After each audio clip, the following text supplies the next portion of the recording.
Okay guys, for today's video, itutur ko kayo dito sa ating ginawang electrical layout. So, nagsisil muna tayo tapos nagapang tayo ng mga junction box at outlet para sa mga ilaw natin, para sa mga saksakan.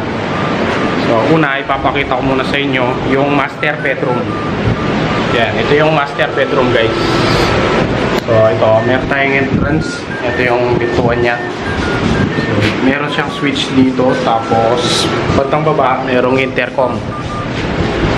Tapos, dito sa kanyang yan, meron siyang internet. Meron siyang outlet, dalawa. Ito, ito. Ay, ito pala. Tapos, ito yung cable niya. Dito dadaan. So, magkaiwalay yan ng tubo.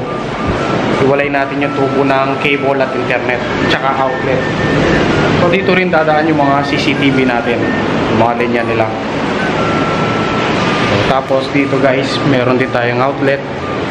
Ayan yung mga outlet na ilagay na natin. Tapos guys, dito naman yung CR. Ayan yung CR nya. So, meron tayong outlet dito para sa lavatory. Ayan pa, outlet. Tapos yung sa baba para sa water heater. Ito yung kanyang switch, 3-gang switch na ayan. Mayroong dalawang pin light, exhaust fan, tsaka down light. Ayan. Dito lahat dadaan yung kanyang internet, cable, CCTV, tsaka outlet. Ayan. Doon tatakbo yung ating home run. Ayan. Kung mapapansin nyo, dito lalabas yung home run sa labas. Ayan. Dito tayo sa kabilang CR. So, same lang doon sa isang CR guys. Meron siyang 3-gang switch.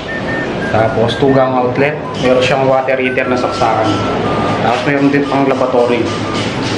So, dalawang pin light. Tapos isang down light. Tsaka exhaust fan. So, dito tayo sa bedroom 2.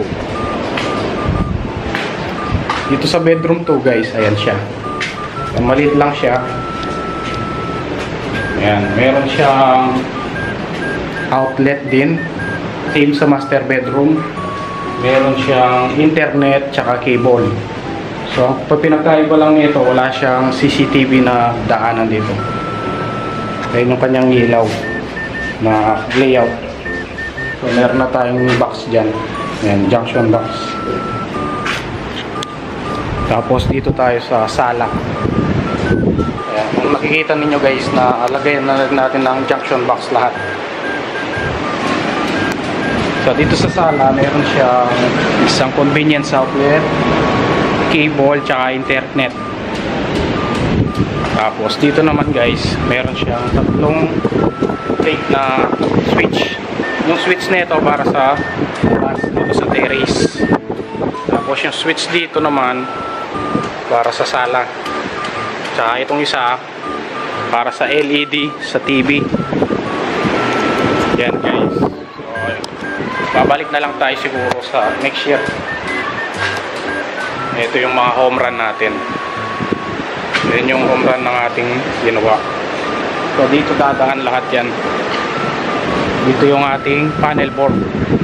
Yan. So nakabang na yung mga tubo natin. So, ipapakita ko sa inyo yung itsura ng dagat dito guys. Yan, sa ngayon napakalakas ng alon. So, kaya di na tayo naligo.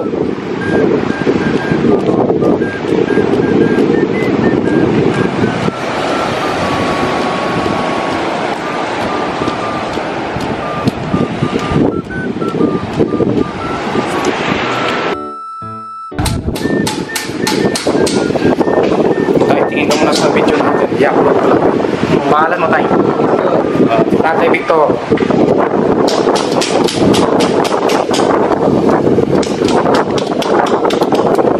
Okay. Tayo ng pangalan mo tayo. Romeo. Tatay Romeo. Shout out kay Tatay Romeo. Tapos yung dalawang best friend ko dito sa Zambales. Sina Juby tsaka si Dudoy, ang babaero. Duy, shout out sa'yo Duy. Yan. Yan si Tatay Sporman. Por, kaway ka muna por. Tapos Kuya Jojo. So, Merry Christmas sa atin lahat. Thank you. Pwede kaya? Okay, hintay ko lang si Boss Gerald. Okay guys. So, babalik na lang tayo next year. So, shoutout nga pala kay Boss Gerald. Sa kabrad ko kay Boss Gerald Rivera. Yan, kasama akong nagsinsil at nag-layout dito. Ayan guys. So, paano? Sa susunod na lang na vlog. So, maraming salamat guys. Huwag niyo kalimutan mag-subscribe sa aking YouTube channel. Mag-like and share and comment. So, kung may tanong lang kayo guys, mag-comment lang kayo sa section box natin ha. So, maraming salamat. God bless.